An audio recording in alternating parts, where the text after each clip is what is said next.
इधर हमारा छोटा भैया ना, इधर सुबह का टाइम था, यहाँ पे 3 दिन पहले यहाँ पे बटवा मिला ना, फिर कागज में डाल दिया और मैंने ले गया, वो चंटी में हमको मिला ना, फिर मैंने देख लिया उसमें 5,000 रुपये भी था ना, उसमें शनाख्ती कार्ड, बैंक कार्ड, जो भी चीज़ था ना उसी में था ना।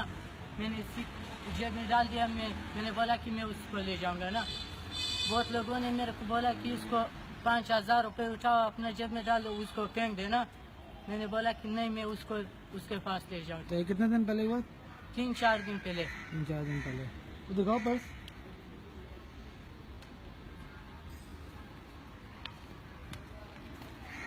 ये पर्स ऐसे कैसे मिला? भाई ने हमें वापस किया, उसमें जो पैसे थे, जो कार्ड था, सब हमें 3 दिन पहले ला करके हमारे घर पे उन्होंने दे दिया। बहुत बहुत शुक्रिया। क्या नाम है आपका? क्या करते हो? इज्जतुल्लाह। इज्जतुल्लाह। क्या करते हो आप? हम कागज उठा कागज उठाते हैं। शुक्रिया भाई, बहुत बहुत।